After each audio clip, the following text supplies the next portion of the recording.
first episode of ForTalent Top Tips, where we interview arts and entertainment experts to get you the inside scoop. My name is Regal. And I'm Shonda, and we're going to be your hosts for today's episode, which is all about what casting directors are really looking for. Now, we all know how nerve-wracking auditions can be, but with this newfound information, you're going to have the confidence to go in and nail every single audition. Our special guest today is Valerie Adami of Weist-Barron. So thank you for joining us. My pleasure. And our first question for Valerie is, now, talent aside, what are the top 3 presentational skills that an actor should have when entering the audition room? Okay, good question. Promptness, preparedness, and personality. Ooh, the 3 Ps. Okay. Very good. Well, I thought long and hard about that. But really showing up on time and telling us that you're prepared, and just your personality when you come through the door, we read it immediately. We're looking for the person who has the confidence to do the job. You know, you're asking us to trust you. Right. So I have to read that sense of confidence right away, and it comes with your personality. Well, I have a question now, Valerie. What's the first thing that you notice about somebody when they walk in the audition room? Shoes. Oh, No. shoes. It is their personality. It's Okay. it's the enthusiasm. It's the I'm ready to go. I'm here because I want to show you my talent, and I really like that. That I want to be part of your team attitude when you come through the door, and it really does radiate. You see it right away. It's not, oh God, another job, and I'm really on my way to someplace else. It's like, I'm here for these 3 minutes to really show you how well I act and how much I love acting, and that radiates from the actors so clearly when they walk through the room, and we really appreciate that. Wow. Well, that's great. So get excited, everybody, when you go to your audition. Yeah, Yes, you're ready to please. shine your personality through. Next question for you, Valerie. For maybe some new actors out there in the industry, we're very anxious to send postcards, thank you cards. Would it be appropriate to send a postcard kind of follow-up to a casting director after an audition? Or when would it be appropriate?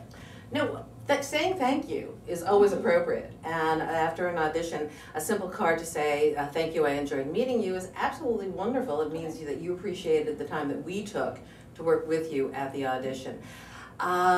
These days there's a lot of controversy about this. We're always asking guests that we have here at the school, a hard postcard versus an email, and very often, if you're working with an agent, they will give you access to their email so that you would follow up that way. A casting person isn't always going to give you their email address, so really that hard little postcard that comes in the mail is terrific. It still works after all these years. Wow. Yeah, we appreciate it. That's good to hear. I was surprised by that answer. I thought maybe, it might not be appropriate, but that's great to hear that they do appreciate it. Thank you. And not only that, from your point of view, it's getting your face in front of our face for 15 seconds, 30 seconds. Oh, I remember him. He was terrific, And all at the same time, don't just say thank you. Right. Put a little bit more news on it. I was also out for an audition for this. I got a call back for that. I mean, always let us know the good news. Now, what do you think, in your experience in the casting room, what's the biggest mistake that you see in the audition room? How long have you got? Probably attitude. You will always hear that word. If you walk in and if we've been a little delayed and we unfortunately had to inconvenience you and you were a little late getting in, don't bring that into the room. I know I'm running late. I'm apologetic. I'm trying to do my best in the room. So just come in with the enthusiasm. Any of those problems, leave them outside. And don't ask a lot of ridiculous questions about when are we casting this? When will I know? How soon can I tell? I know you're trying to imply that you're a very busy person and you have other, irons in the fire, but we're not going to tell you. You'll be the first to know if you get this booking, and certainly never ask how do you want this played. That's your job to come in and let us see what you wanted to do with it. Gotcha. We're always looking for, I use the expression, you've heard it many times in many different circumstances, what did they bring to the table? And that's what we want the actor to do. We want to see what your ideas were, because all casting is making you part of a team.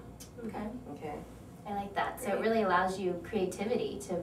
We want to see your creativity. Yeah. Absolutely. I mean, that's, if I have to like drag a performance out of you, then no director's going to do that on the set. They want a director will hire the actor who's already bringing in most of what we thought we wanted. Right. Great advice. Let's see what you got. Next question. Now, with the new way of self-submitting online,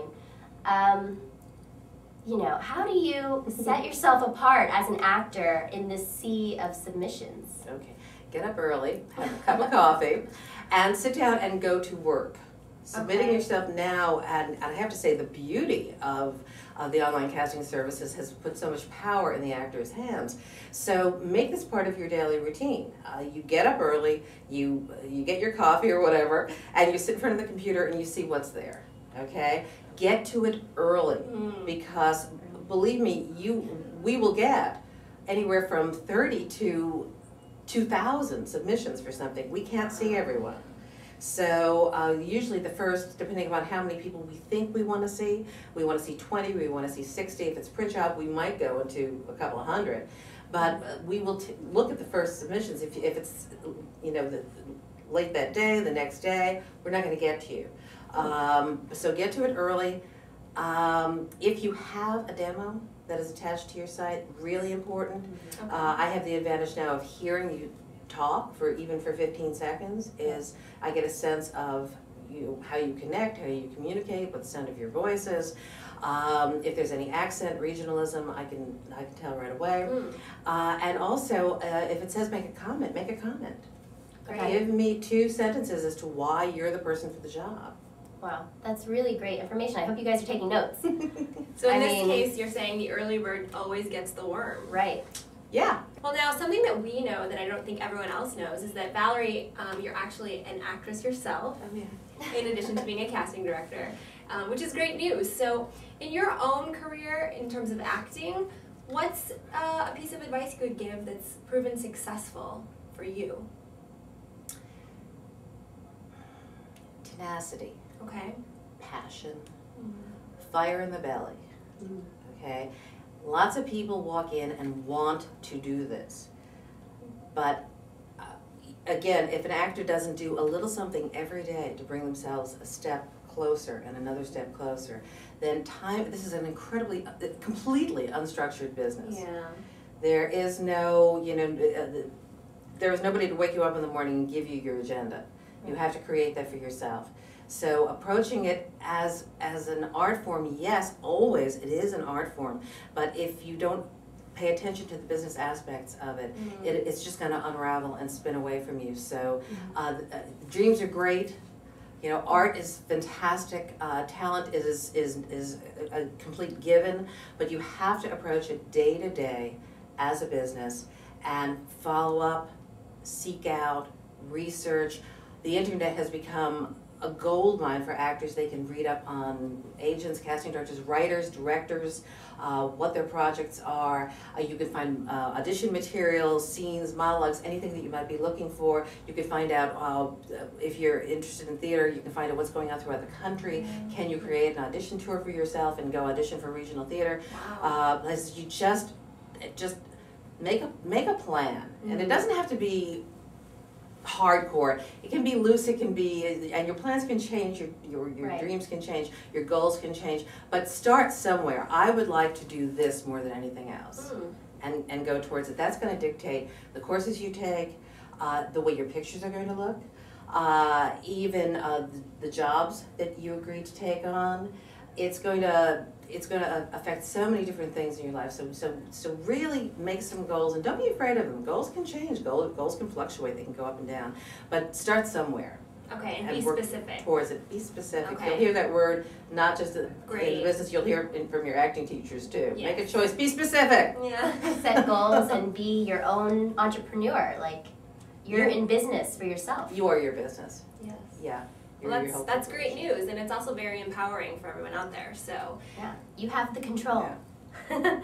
So I guess that's it for us today. Thank you so much, Valerie, for joining us. It was a pleasure, Yes. and we always enjoy being here at the Weist-Barron studio and taking classes here. I know I'm a student and I love the classes and the teachers, so thank you so much for Thank your you so services much. at Weist-Barron, and thank you for being here and letting us ask you these questions that everyone's wondering. And that's it for us. So if you have any suggestions for us for the next episode, please message us at ForTalent News, and that's on ForTalent.com.